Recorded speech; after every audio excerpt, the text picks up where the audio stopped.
Our next guest is A.C. Lyles. And A.C. has been working for Paramount for how many years? I have the shortest resume in Hollywood history. I went to work at Paramount in 1928 on my 10th birthday. And that was 81 years ago.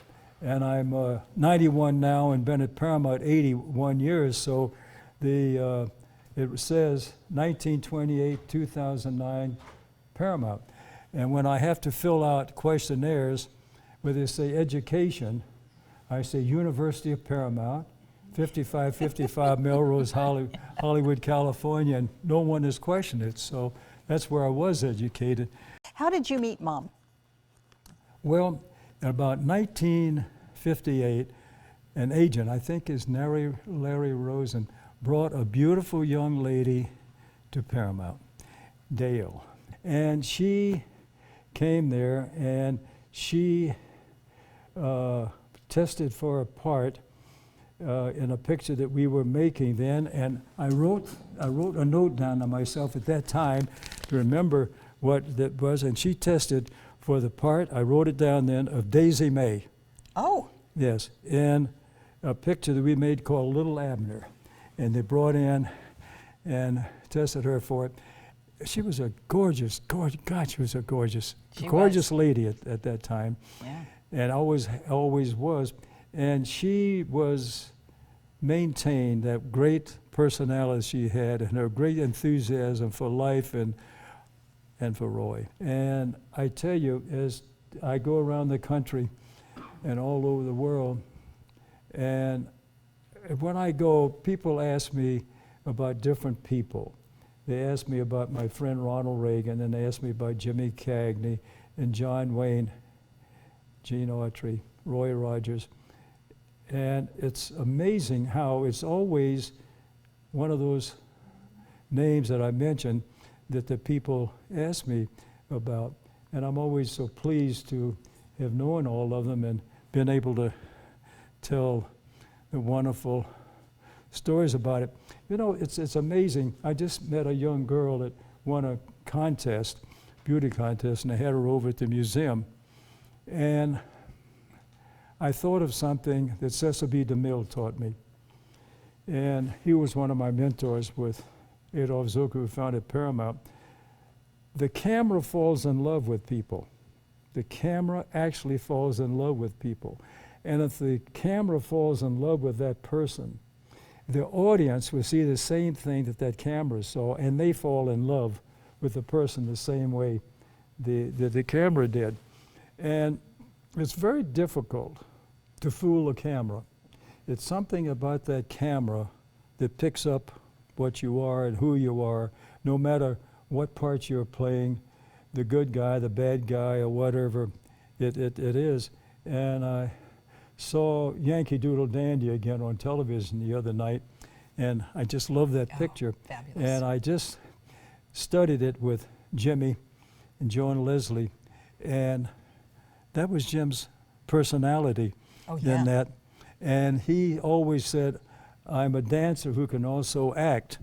And if I can tell a little thing for a minute, Jimmy was wrapping packages in Gimbel's in New York, and he was always dancing. Someone said, there's an act in the theater the next block, and they have a vacancy. You should go try for it.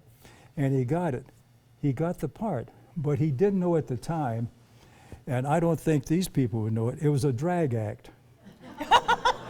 And all the guys were the hair pieces and things, and his name in the act was Loretta. So I'd come and say, hello, Loretta, how are you today, you know? Then for 2 years, he toured with this group, dancing and drag. And they got to another city, and his act was breaking up, and there was another act on the bill, and a fellow was leaving to go to Hollywood because he said, I think I can be an actor. So he left for Hollywood, and Jim took his place. Wow. And the man's place that he took, his name was Archie Leach. Oh. And Archie Leach came to Paramount, and Adolph Zucker named him Cary Grant. Sure. So when Jim and I had offices at Paramount, I several times Carrie was on the lot, and I said, there's a fellow up I want you to meet. Now, I said, his name is Loretta.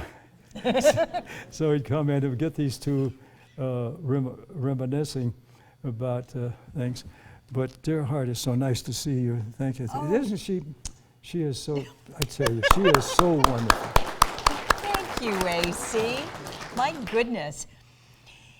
I think you almost single-handedly saved Western movies. There for a while, you were the only one that was producing them. Well, I tell you how this came about. I was doing pictures at Paramount. I was doing Easterns, Southerners, and Northerners, but not Westerns. And the board meeting was at Paramount. And they called me down and said, AC, we have a little problem. We don't have a Western on the schedule coming up. Do you know of a script? Of course I did. And I made a picture of this Western, and we opened it in Italy, and the money came back from Italy alone. And they said, how many of these can you make a year? And I said, 5. So my project was to do scripts. I wrote a lot of the originals, cast, and I did everything because I had to have a unit within a unit where I had complete control of everything, where we didn't have to report to people, where I could make them for our budget and things. And would make them and ship them, and they did very, very well. And then I had all of my pals there.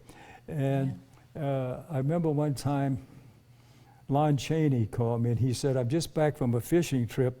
When do you start? And I said, in 2 weeks. He said, okay, thank you, and hung up. In 2 weeks, he showed up. And so I had all of my good friends doing these wonderful Westerns that we had there.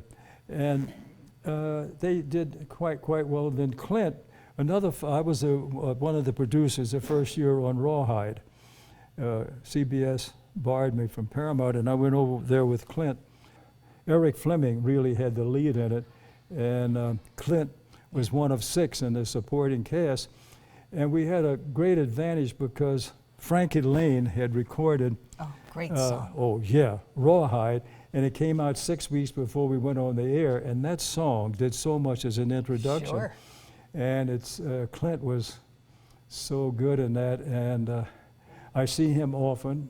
He hasn't changed one bit in personality and things. He is still the good old guy, and I think that comes off on the screen of all of the pictures that he does. And I think, Clint uses the same crew on all of his shows, and he is never over budget, over schedule, and just a great picture maker, isn't he? Huh? Oh, he is. I love that last one, Gran Torino. Wasn't that marvelous? I thought he was fabulous. Well, that was Dirty Harry growing up. Yeah.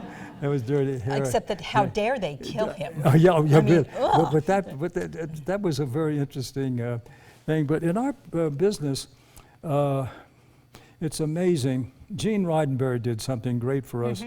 He started a great series for us, Star Trek, and we hadn't made anything for him. We just have a new one out this very good. And Buzz Aldrin is a very good friend of mine, and I am getting Buzz together with J.J. Abrams, who did that picture, because Star Trek and Star Wars are Westerns in the sky. Good against evil, with the good always winning out, so it's the same thing. Yeah. And Buzz is a dear friend, and when he first, thank you so much, and when he first came back from the moon, I got to know him because he loved Westerns. And he was selling cars at Hillcrest Cadillac on Wilshire, selling cars. Yeah. And he was despondent, drinking too much, and really a mess. And I just had a big luncheon for him, and I was talking about when he came back from the moon, how he was selling used cars, telling the people. And he said, AC, it wasn't used cars, I was selling new cars. I said, Buzz, you were taking used cars and trying to sell them as new cars. And I said, that was your problem. With all of the Westerns that you made over the year, did you have a favorite? I did, a very favorite one. Yes. That And- was the one that made me the most money. Oh, and that was? Well, I tell you, that was actually our pictures. It was amazing because they all did about the same. Very, very big in Europe. And then Clint went over and did the wonderful pictures over there with that. And our pictures did quite well. I was doing 5 a year, and I look back now, but I don't know how I did 5 features a year with all of the different things in it. But I did it with all of my buddies. You know, Jane Russell did so many of them, and Zen and so many other people. They were like a family. You know, when do we start again? When do we start again? That's wonderful. It was like out of Republic. Yeah. Herb Yates. Oh, yeah. I got to know Herb Yates, who was head of Republic, because Gail Patrick was a big star at Paramount. And Herb Yates borrowed Gail for Man of Conquest, a picture about Sam Houston starring Richard Dix. And Oh, she, yeah. and she was Sure. the leading lady.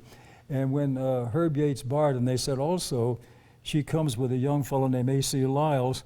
And actually, I said, he's an executive in the publicity department. Actually, I was just a runner there. And that got me they got me some money. And so I'd go out, and she was married to Bob Cobb, who won the Brown Derbies. And he would send dinner out, lunch out, and I'd go out with him. So your pop and everybody would come over and take lunch from the Brown Derby. That's how I met a lot of the people there, Herb Yates. But he was an interesting man. Oh, yeah. Yeah, boy, he found your pop, your mom, and all those big stars that He's a were out Nice there. that- doer Scotsman. I gotta tell you, he was a very interesting man, very generous in a great number of ways, and he certainly was important in your life. You have played yourself in more documentary projects than most actors have worked in movies in their lifetime. Yeah, I tell you, if you've been around as long as I have, you get to know certainly people in our business. Our business is a very knit people. If somebody at Warner Brothers sneezes, somebody at our studio at Paramount says, God bless you. We're very, very close in our business. And the people, if you don't know them, you know who they are, because we read the trades every day, the Hollywood Report and the Daily Variety. Before you take your coat off, you read the trades, you see what's happening. So we know everybody in the business by name, if nothing else. And it is a very knit place. And it's a very difficult place, as you all know. For instance, in SAG, there are 122,000 members. That means 122,000 young actors and actresses have accumulated the number of points you have to apply for membership in SAG. And of that 122,000, every day, about 91% unfortunately unemployed. About 20% have not worked in 5 years. And among that 121,000, they're actors, they're stars, they're superstars, and they're legends. Legends being people like Humphrey Bogart, Betty Davis, Joan Crawford, Jim Cagney, and people like that, and John Wayne, who will live in the hearts of Hollywood forever. And I love to see old movies on television. I saw one the other night that I made 50-some years ago, and now I'm seeing it on television. When I came to Paramount, the pictures were silent because I saw Wings, I said, on my first birthday, and got a job with the Paramount Theater because it said Adolph Zucker Presents, and I got a job running errands. I wrote Mr. Zucker a letter and said, I'm now one of your employees. And Mr. Zucker came to the theater, the Paramount Theater, and I always said, be aggressive without being intrusive in our business. But I was very aggressive and very intrusive. And I said, Mr. Zucker, my name is A.C. Lyles. I wrote you a letter first. He said, oh, yeah, kid. He said, I got the letter. He hadn't, but it sounded good. And he said, I want you to keep, I said, I got to come to the studio. Would you teach me to make movies? And he said, keep in touch. So I wrote him a letter every Sunday. And I didn't hear from him. It didn't matter. He was just waiting for me to go to the studio. And Gary Cooper had 2 minutes in the picture Wings, the first picture win the Academy Awards. I said, that made him a star. He came to the theater. And I said, Mr. Cooper, I'm going to be at Paramount with you very shortly. And he said, how do you know? I said, oh, Mr. Zucker's expecting me any day. And I said, I keep in touch. He said, how do you do that? I said, oh, no, I don't do that. I don't want to impose on him. So I write him a letter every Sunday. And he said, have you heard from him? I said, no, but he's waiting for me because he told me to keep in touch, and I was a bright kid. So he said, give me a paper. And he wrote on it, dear Mr. Zucker, I'm here with, what's your name? I said, A.C. Lyles, Mr. Cooper. With A.C. Lyles, he's a bright young fellow, and I hope I see him at Paramount. That was my letter that Sunday. Wow. I finally heard from Mr. Zucker. No, I didn't. I heard from his secretary, Sidney Brecker. And she said, Mr. Zucker's been getting your letters every week, and he wanted me to tell you, you don't have to write every Sunday. Write every 2 or 3 months, and that would be enough. So the devil with that, I wrote him every Sunday. Now I wrote Sidney Brecker a letter every Sunday, too.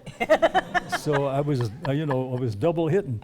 And I got to the studio and saved money and got there, and I went to the gate there, and his name was, later became a good friend of mine, Mr. McDowell, Mac we call him.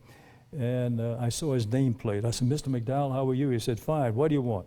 I said, oh, I'm here for Mr. Zucker. He has a job for me. Yes, sure. He said, tell what you do, write a letter to the employment department and they'll take care of it. I said, no. He's waiting for me. And he said, how do you know? I said, well, I write him every Sunday. And he said, you do? Yeah. And I said, and I have a very personal friend here, too, named Gary Cooper. Oh, you know him? I said, sure. And I said, but main thing, I know Sidney Brecker. You know Sidney Brecker? Boom, he called, and she remembered and brought me down. And Mr. Zucker got me and gave me a job as his office boy. And he and Cecil B. DeMille, Mr. DeMille was the biggest producer in town. Mr. DeMille would come in to see Mr. Zucker every day, and they were my mentors. Imagine being 10 years old and wanting to work at Paramount for Mr. Zucker, and being there in his office every day with people like Cecil B. DeMille coming in every day and all the big stars coming in, and they would teach me and they'd make me write it down. Mm-hmm. And I saved all these pieces of paper. Paramount's doing a book on it now. And I looked at these pieces of paper, and they would say things about being a producer, and I'd write it down. Then they would give me incentives, which was the greatest thing that ever happened for a young fellow. I saved all these things. I was getting $18 a week as Mr. Zucker's office boy, and my mother and I were living on, I had a Murphy bed, and we were doing fine. So one of the things that I just came across for incentives, Mr. Zucker said, AC, write this down, and luckily I saved all these scraps of paper, and it said, Mr. Zucker said, AC, write this down. Yes, sir. Buy a Cadillac, always look good. Cadillac would be great for you to drive. Buy a Cadillac. And then Mr. DeMille said, it's very important that you invest your money, $18 a week, and I, of course, had a lot of money to invest. And so Mr. DeMille said, the best place in Los Angeles to live is Bel Air. Buy a lot in Bel Air and build a home in Bel Air. Build a home in Bel Air. Then Mr. Zucker said, this is the most important thing I can tell you, AC. And I said, yes, Mr. Zucker, write this down and say it every day. Yes, Mr. Zucker. Dress British, but think Yiddish. So I wrote this down, dress British and think Yiddish. So I got the car in the house, I would tell them. But these two men were greatly responsible for me, as they were for a lot of people. Now, when I came to Paramount, pictures were silent. Sound came in. Color came in. The big screen came in. Then they were over on the test stage, they were messing around with a group of flowers on a table, photographing it, and looking at a monitor. And they said, this is television. What is television? Well, it's someday you'll have a screen in your house and you'll see that. And I remember the Brown Derby, the famous Brown Derby restaurant, was located at Vine Street and Hollywood Boulevard. And I remember going over with Mr. Zucker and some people with a little monitor, and they were seeing if they could pick up at the test stage at Paramount the bowl of flowers 4 miles away on a little monitor, 4 miles away, if they could pick this up. And they did pick it up. It was the start of television. But the thing that you ladies would be interested to know, when I went there, all ladies were typists. Now they're writers, directors, producers, head of the studio.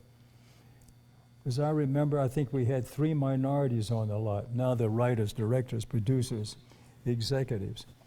And somebody said the other day, AC, you've seen a lot of change since last night. Since last night. Just since last night, huh? Well, Gail Patrick became a great producer. Gail Patrick, she met Earl Stanley Gardner, who produced the Perry Mason series, and he gave Gail the motion picture and television rights to Perry Mason. Yeah. And she had studied in college before she came to Paramount law, and she wrote up a contract. And she said, you know, this contract is so severe, there's no way they're going to accept it, but at least I'm asking for a lot, and then I'll have a lot to give. They accepted it the way it was, and she became executive producer of that series. And even today, it is on. Oh, it's fabulous. It's like the westerns that your folks made. They're being shown all over the world every day. And then her husband was Bob Cobb, as I said, who owned the Brown Derbys. The Cobb salad, he invented that for Gail. It's time for you to be able to ask AC some questions. Please. Hey, yes sir. What about Robert Mitchum? Do you have any memories of Robert Mitchum you can share with us? I sure do. The first time I met Robert Mitchum, he was a day player, which means you come in by the day.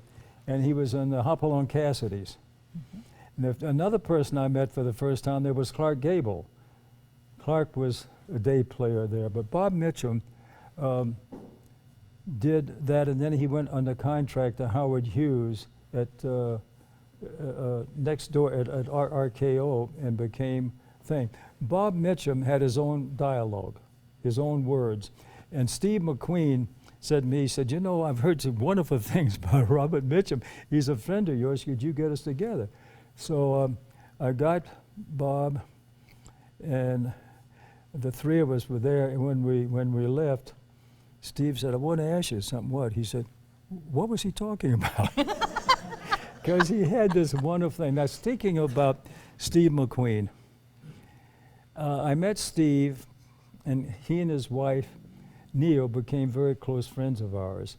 And to show you how difficult it is and how strange things happen to get in our business, Neil and Steve were living in New York. They had a little apartment in the Village.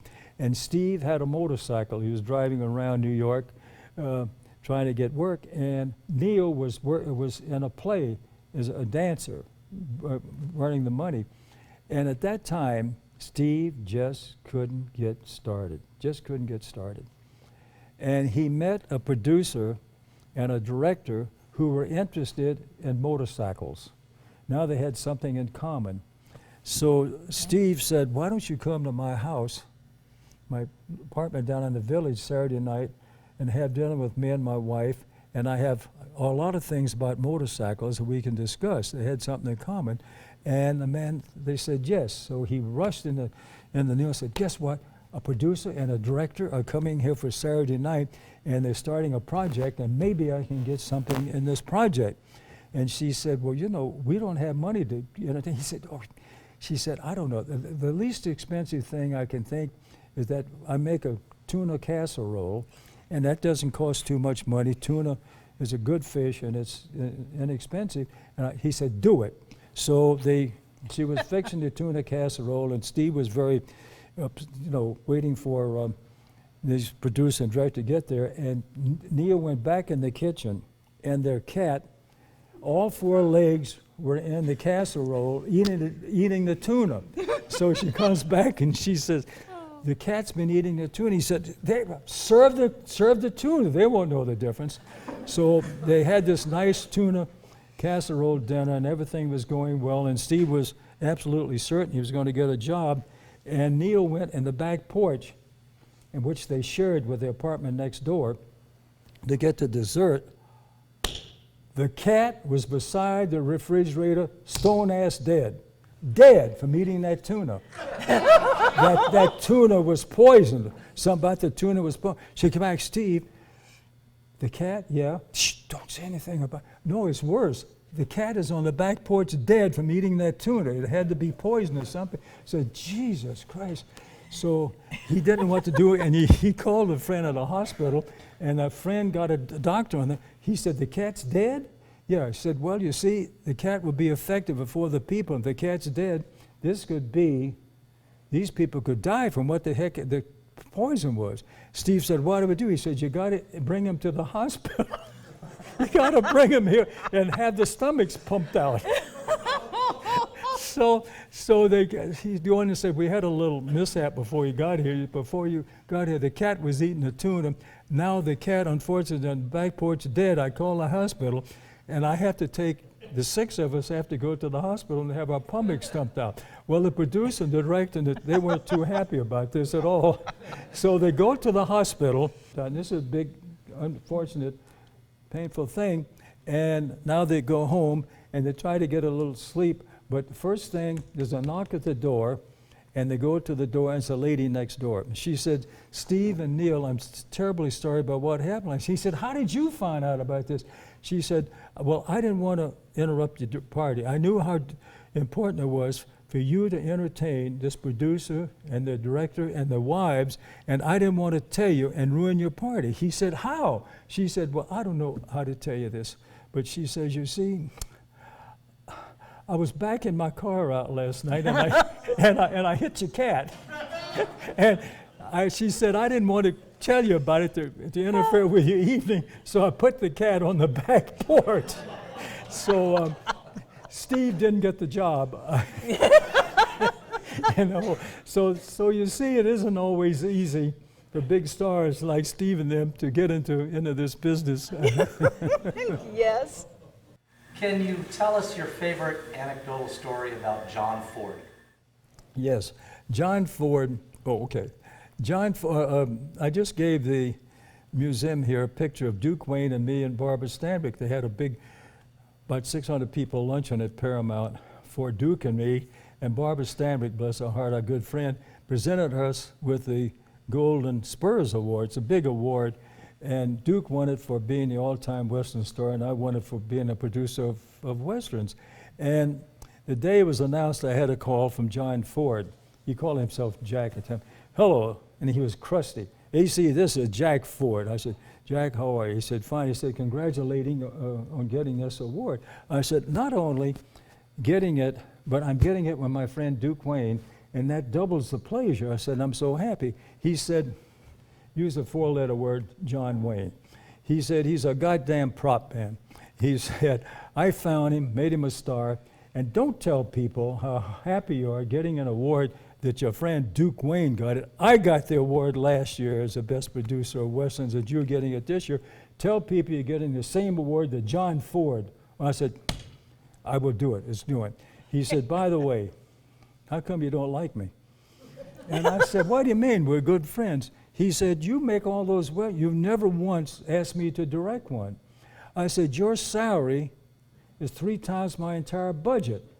He said, that's just an excuse not to use me. He said, how would you like to have John Ford directing one of your pictures for scale? I'll do it for scale. I want to prove to your friend John Wayne and everybody, I used to make Westerns in 6 days. I can still make Westerns on a budget and thing.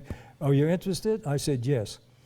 He said, you got a script? I said, I had 3 ahead. He said, pick one of them out. He said, I got something in mind too.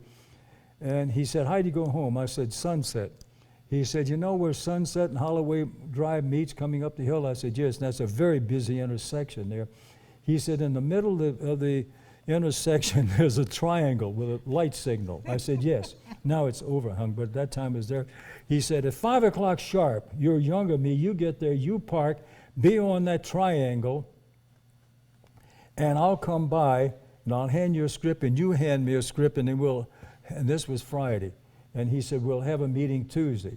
So I park, and I look at the triangle, and there's a young, beautiful, busty girl there,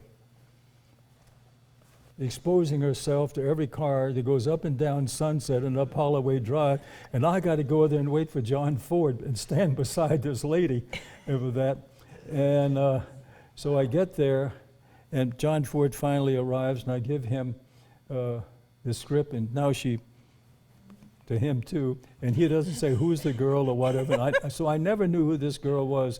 But on Tuesday, Duke Wayne lived in Newport Beach, and he would come by helicopter every Tuesday and come to the studio.